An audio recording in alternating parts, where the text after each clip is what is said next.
No, I told you it's not the right one. I don't know, junction or something?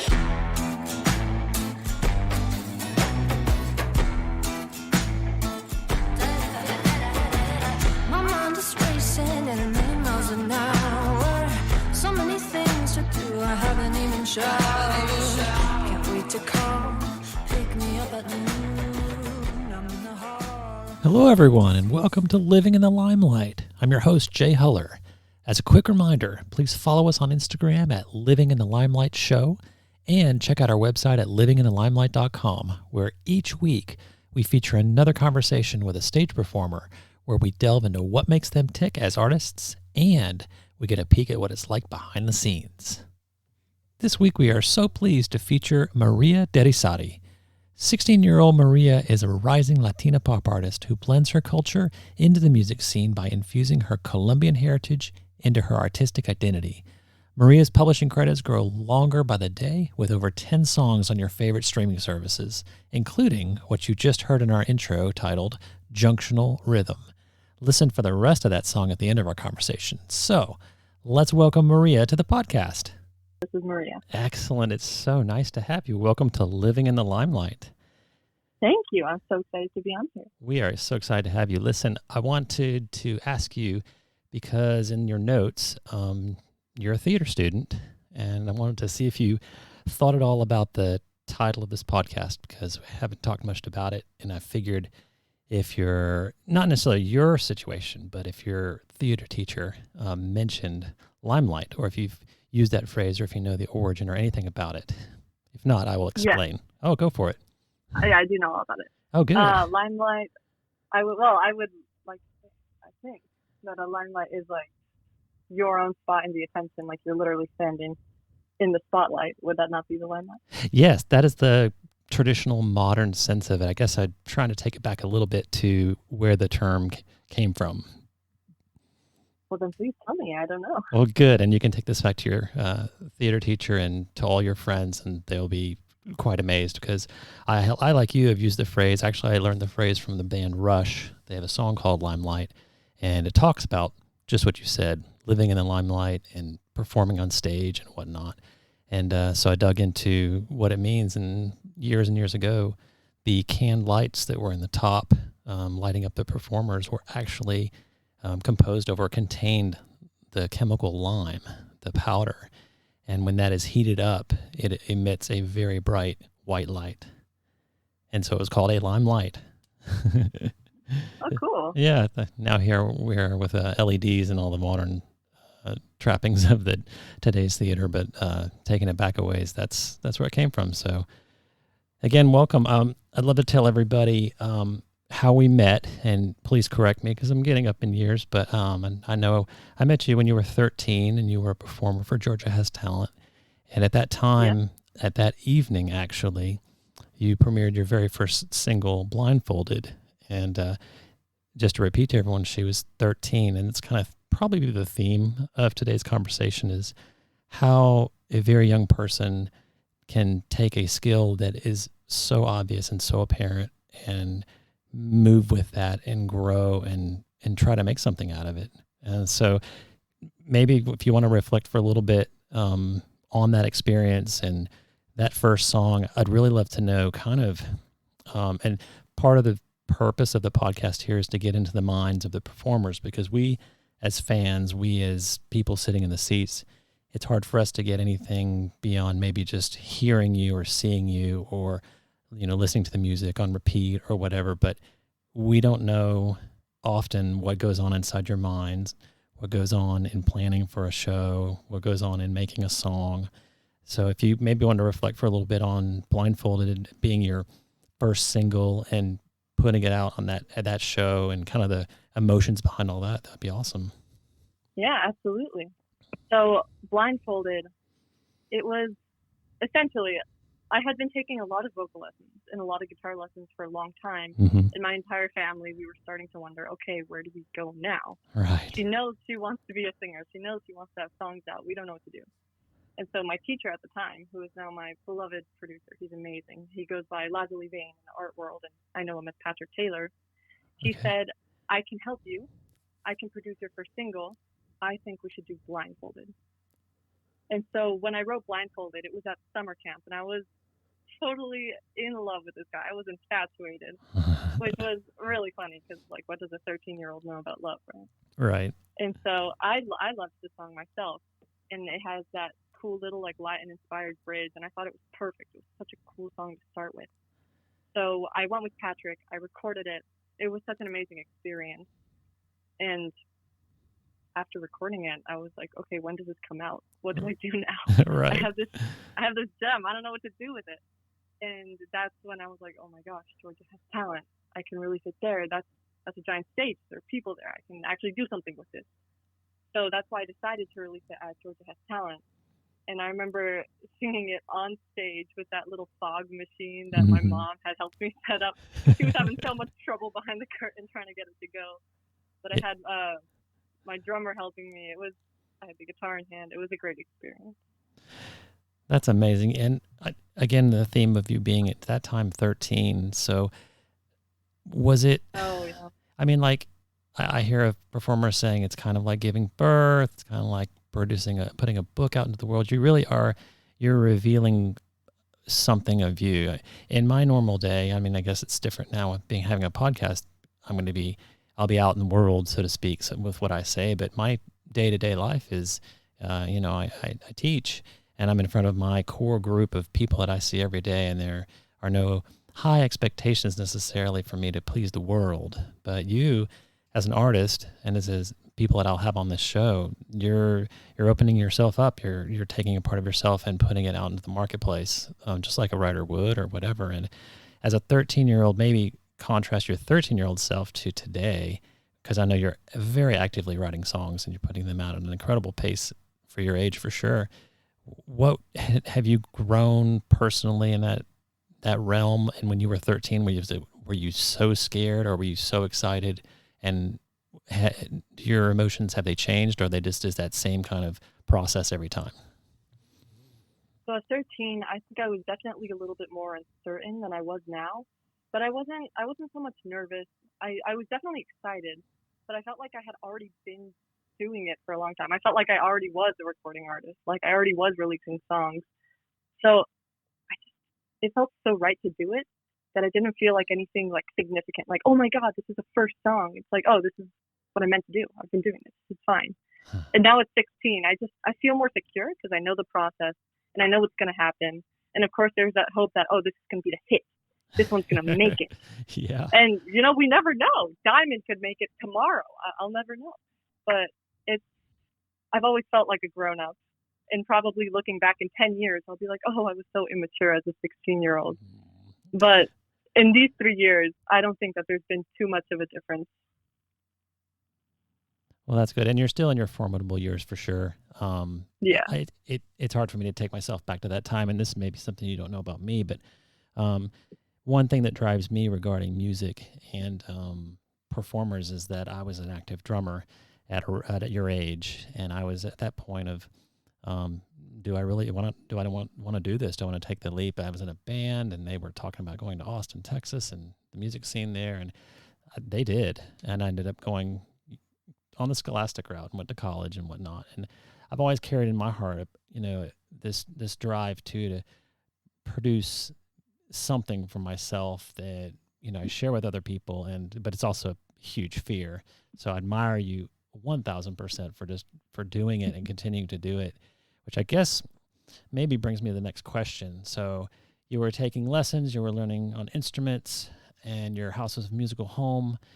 But if you were to try to go to the very core of what brings you to do music, from your heart, like when you sit down and you're like, I really want to do a song. I want to, like when your 13-year-old self was talking about, I'm in love, quote unquote, and I want to express that on paper with the lyrics, and then I want to put music to it.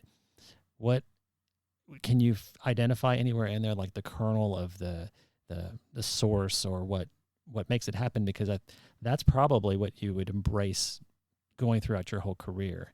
And it's a question I'm going to ask everyone I talk to, undoubtedly, is like, what drives you? What gets you up in the morning besides your day-to-day things you have to do, but to sit and practice the guitar, practice the piano, practice singing, all those things, that a lot of people might see as a chore. Because again, we see you on stage and we see the beauty coming out. But what's that process for you like? How do you feel? That is an interesting question. You know, it's so hard. It's so hard to pin down where that inspiration comes from. I guess one of the things, because I thought about this question on my own, I was like, why did I decide to start writing songs? Yeah. Because I wrote my first song at like 6, and I can't really remember what started that one. But I guess in my family and in the classroom too, I've always been the one to just say something, you know? Oh. Like, I'm not really a quiet person. I've always just said what I feel, what I want to express. Mm-hmm. So I think that's really what got me to start saying something, and that got me like, oh my gosh, I should start saying this in song form. If I'm such a good singer and I enjoy music so much, why not try the song form? And then whenever I would listen to songs on the radio, when I was little, I didn't really understand that songwriters and singers are different jobs. Singers don't necessarily write their own songs. Exactly. So I was like, oh, if I want to be a singer, I have to write my own songs. So I just started doing it because I didn't think that there was a choice not to. Uh-huh. And now I just love doing it. Like, I don't see it as a chore. I don't even see my life so scheduled, like block by block. Get up, practice piano, go to school, all that. I just do it. It's so nice. I love it. That's amazing. And it's truly, it speaks to, you know, what will continue to propel you forward, because it's that old saying of, you know, love what you do, not necessarily do what you love, or however the expression is. You have to have that fundamental like passion for it, or something will happen and you'll be extremely disappointed. The passion will push you through everything. And I actually see that on social media with you, through some of the posts that it's like, yeah, I'm playing around the guitar, I'm going to sing a couple of songs, and there are several artists that are just like you that I'm in my opinion, just live the music and let it come out. And I think I'm no expert and I can't, no crystal ball in front of me, but I think that's really what's going to be in the end, what does it for you, because the door will open when it opens, but you having the desire to write your own songs and put the instruments behind it, I think would really, is going to be the key. I think some people maybe do it out of obligation because, oh, you really should do this. You need to feel pressured. You're just driving. And I think that's great. So let's talk about balance, because I know you do Taekwondo, which is just like me. And I know you're a student. I do. And I see you progressing through that. And that's amazing. If you want to tie any of that into this answer, this discussion, feel free, because I know Taekwondo brings a lot to the table for a person. Yeah. So we got the musical theater, we've got the Taekwondo, we've got songs, original songs, we have local performances, social media. So the key is balance, so it doesn't drive you crazy in any one direction. How do you do that as a 16-year-old you? Because it overwhelms me to watch you do all that, and it probably overwhelms your mom. Yeah, probably. Yeah, but that's a great. I haven't really thought of balance, because, like I said, I'm just like doing stuff that I love, so it's not so much a schedule that I have to keep compact. But now that I think about it, last year I got really overwhelmed with everything. And I got into the car one day and I told my mom, I have to quit Taekwondo. I don't want to do music anymore. I want to just go to school and be a lawyer and something. And I don't know what had gotten me to that point, because it was insane. I was doing musical theater rehearsals 4 days a week till 5:30. It was go, go, go, everything. And I just got to a point where I couldn't take anymore. And my mom looked me in the eyes and she was like, too bad, snap out of it. Wow. And I would say, tough love. That really helped me, honestly, because now I'm great. So she just slapped you around a little bit verbally, and that was it. Yeah, absolutely. And so now, I go to Taekwondo 2 times a week.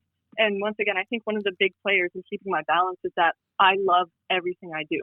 If I didn't love what I did, I wouldn't go to it, and I would feel overwhelmed with it. Absolutely. So I love Taekwondo. And, as you know, Taekwondo is very balanced and discipline-centered. So I think that it's just like dug its way into my brain, that it's like, okay, I have to have balance. And with my discipline, I can do that. So I do all my homework. I try to do anything that I can in school so that doesn't carry over after school and interfere with my music or anything that I want to do. Absolutely. Musical theater, that is pretty scheduled. I have it every day after school, 5:30, sometimes 2 days after school. Oh my goodness. And I love it, so it's no problem for me. And then social media, my mom helps me with all the time, so that's amazing. It's not really a weight on my own schedule. Oh, that's so but nice. I'd say, yeah, I know. It's so nice. And then, I don't know, balance is just, it's there for me, luckily. It wasn't last year, but, tough love. Tough love helps always. The way you've painted it, it's actually, it is what it is. You create your own balance by going to the things that you like, and if there's no time for it, if it doesn't happen, then you go at it again another time, and don't let it weigh you down. I think it's a good point, and it's a refreshing point from a 16-year-old. And going back to what you said about you feel like an adult, I feel like you're an adult because they're very mature outlook that you have. And I know, maybe myself included, I know many adults that focus a lot. Okay, I've got to do this, but I have to do this because I want to maintain the balance. And they schedule it and do this and this, and maybe lesson learned, it could be we all should do what we like to do within reason. We have responsibilities, of course, but and embrace what we like to do. And then when the pressure hits, we listen to that. And or we talk to your mom. I'm gonna send them all to your mom and let her just give a peace of mind and say snap out of it, because that's really refreshing. Very cool. And not on the end of like bragging or anything, but I do know that you're an excellent student, and I might have read that somewhere. So you're not just, doing the Taekwondo and you're doing the music and whatever. You are maintaining a very high caliber GPA, which again will open up many doors for you. There are numerous institutions around the nation that embrace both of the academic side and the performance side and kind of mix those together. And I'm sure you've started to look. Yeah, I'm looking at Vanderbilt right now. They have a really great 5-year.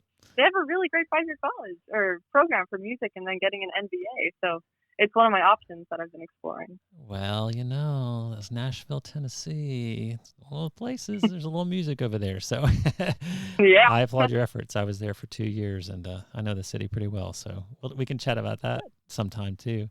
That's amazing.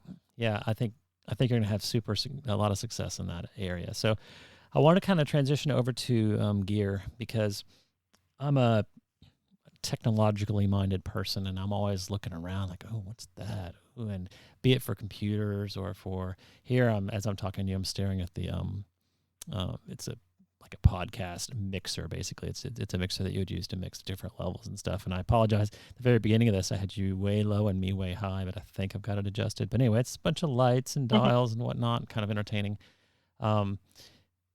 And I have some musical instruments around the house. What about you? Do you have some go-to stuff, like when you see a vendor produce like a brand new guitar or a certain type of microphone or something? Are you like brand loyal, or you appreciate certain things about certain things? And kind of describe your gear, because we see you again up there doing your stuff, but we have no idea what's involved in, well, this makes my voice sound more soprano or what, I'm just throwing some terms out.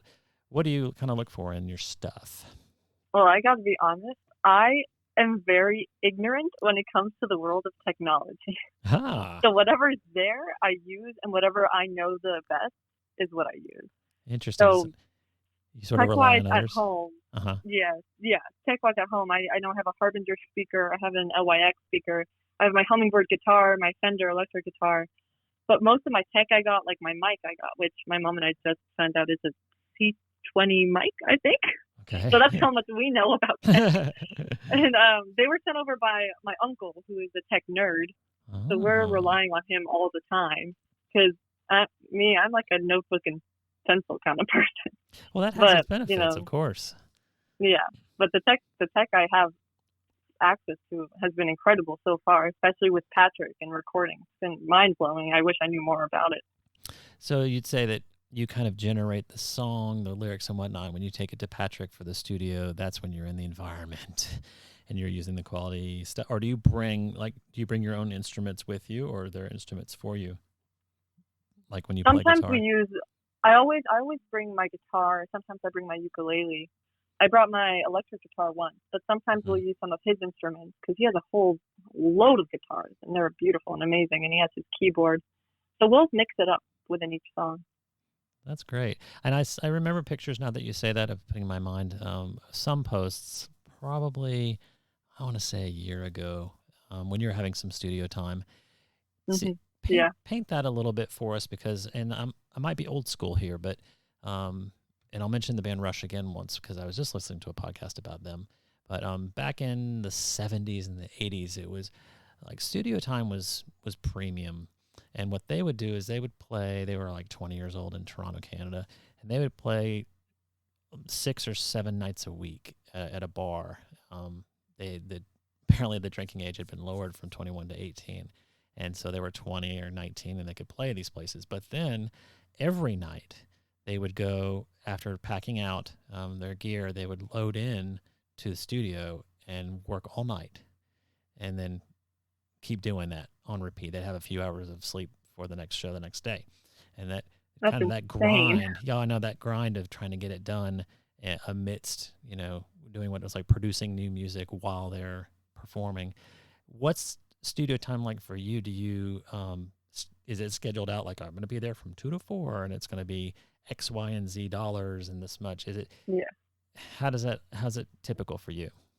The studio for me, it's probably one of my favorite places on earth because Patrick, he has special deals for me since he taught me for so long. So it's Mhm. been incredibly affordable for my family and I. And then for the actual like place that we go down to Jacksonville during like school break. So I have no homework to worry about. I can just go and chillax. So it's like a vacation. We usually work 4, maybe 5 hours a day, and then like we go around and we eat at restaurants. But we do really fun stuff. And then within the studio itself, we're working like the whole time. There's no time to waste because I'm only there for like a week. Right. But we get it done, and I'd say it's pretty balanced because with all the work in the studio, we then go out and like play on the beach. It's amazing. Yeah, no, that balance sounds good, and that's, of course, that's the key to your whole thing here. I mean, it's big and bold in Yeah. front of us. So, would you say a song is generally 80% done? How much does it typically? I mean, you've got so many now that maybe there's a different story for all of them, but how much does a song typically change from what you had in mind, including all of the instrumentation, or do you Hmm. do you take bare bones to Patrick and he goes, well, you know what, we should put a shaker in there or we should do that, and and it's just like it accentuates the main idea, or do you have like some songs that go through a total evolution in the studio Oh, yeah. environment? So it does kind of depend on each song. Like of the how many have I released? 11. Wow, that's insane. Of the 10, of the 10 that I've released, on wait a minute, I've tripped on my words. Okay, 10 of the songs of the 11 that I've released have been completely written. I have the chords down. Hmm. There has been no change in the writing itself and the melody itself in the studio, except for I Am Enough, which we tightened up a little bit because that song I wrote when I was much younger. I think I was 12. Oh, gosh. But instrumentation wise and like the guitars and the drums and all that, Patrick has an incredible mind for knowing which instruments should go where. Hmm. So I'll bring like references to him. I'll tell him I would like this kind of vibe in the song. I really like this song because it reminds me of what I want to say. And so he absorbs all of that information. And I lay down the sketch. I tell him where I want the most active parts to be in the song. Hmm. And then he brings the instruments. He plays all the stuff I could ask for. He's insane. He's actually a genius. Yeah, and I think he's a performer as well. Like I think I've seen a few Yeah, posts where he goes he and does is. some performances. That's great because again, you would want to work someone who is in the industry and knows the ins and outs and can help you. Oh, this worked and this didn't work, and it's someone who's very musically minded. So it sounds like you're in great hands. Um, Yeah. in fact, I'd love to at the end, and this might be something on the website, but if he is open for new clients or whatever, at least get his contact information for people to see too. But Hmm. I wanted to move on to on the horizon or things that are coming up for you. I might have heard mention of a musical that's in the works. Yes, Tell that me is about correct. it. I am so excited about it. Well, I started writing it in, I think, October. Yes. because I was in the shower one day, and I've always wanted to write a musical, or at least start writing a musical. Mhm. And I was just sitting there singing, doing my typical shower monologue. And then I was like, wait, that's such a great idea. And so I was like, what if I wrote a musical about pirates, love, murder, and salsa? This all happened in the shower. It was like, boom. Yeah, literally, boom, out of nowhere, Wow. I got the idea. And I was like, this could be worth pursuing, and I don't want to let this idea go. So, I started collecting some song references. I've been working on writing some of the themes. I've written about 2 of the songs so far. And I like how it's coming together. It's an interesting story with some pretty badass plot twists. It sounds amazing, and I'm sure you'll keep us up to date on the progress of it, and probably put some teasers out on Absolutely. Instagram. Oh, yeah. Yeah, I probably will, yeah. We hope so. Well, very cool. Before we go, I wanted to just have you ask any questions, say anything you wanted to get out to the universe. I know that the master of all masters, Lin-Manuel Miranda, is probably not going to hear this podcast. It may not get in front of him, but if you were to sit down with him, well, how would that go? Like, would you pitch your new musical to him? Would you just ask him questions? Would you just, if I gave you an hour with him by some miracle, how would it go? What would happen? It would be the most important hour this world has ever seen, I tell you. I would probably pitch my musical to him. Yeah, I feel like he would understand, because I find it similar to some of the stuff he's done. I feel personally connected to Lin-Manuel Miranda because, the artistic Latino, trying to make his own mark on this world. So I understand that much. Yeah. And I would probably ask him a lot of questions. I would probably ask him for contact information of those around him.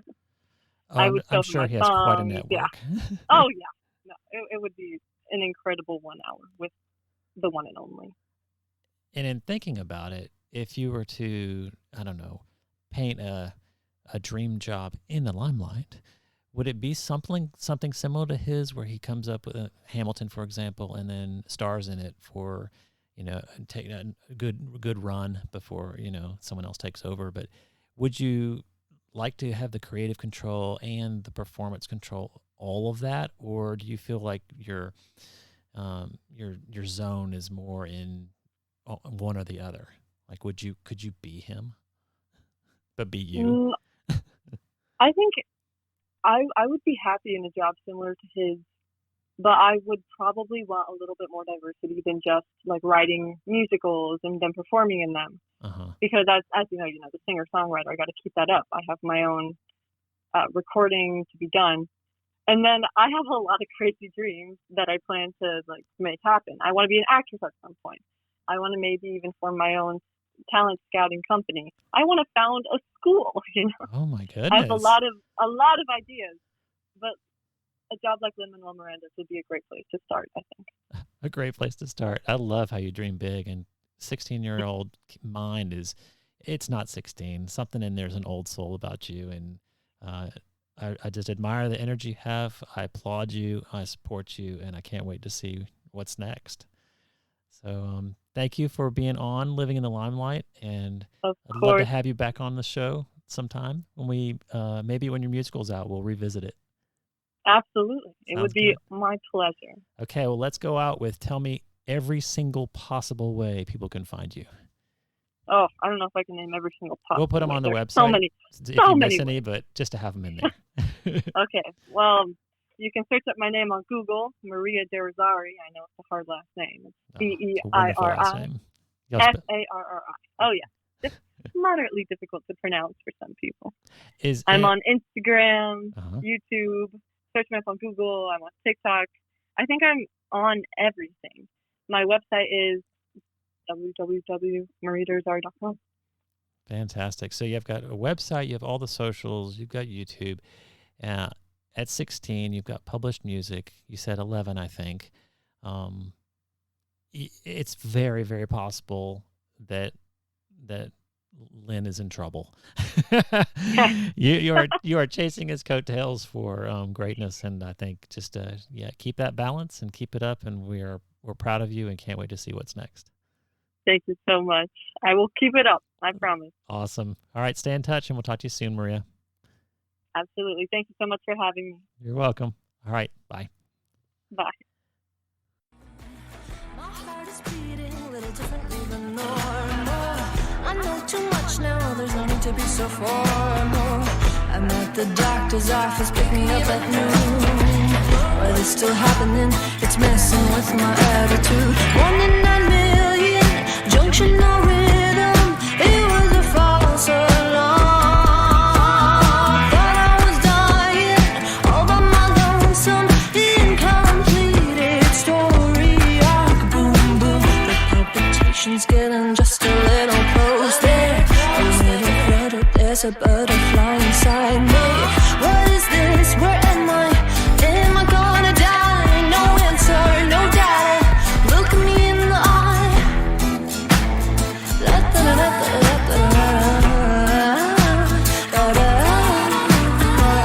My legs don't carry me as quickly as they used to.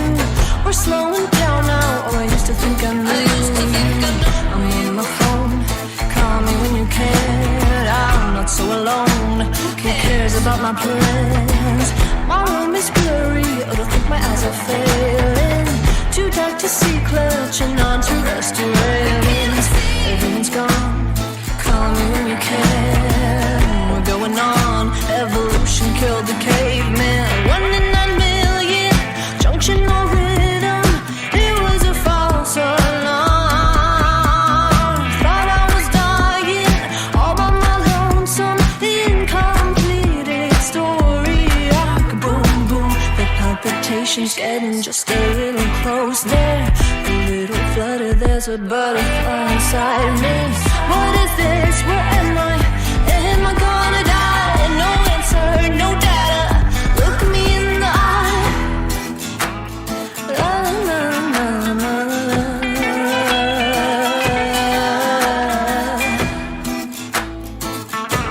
Call me when you can.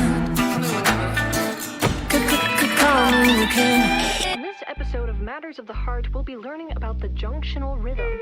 This rare diagnosis describes a heart-pacing fault where the electrical impulse is generated in the upper part of the heart, known as the atrioventricular node. Its occurrence is as rare as 1 in 9 million. When the condition is asymptomatic, it becomes great inspiration to write a song.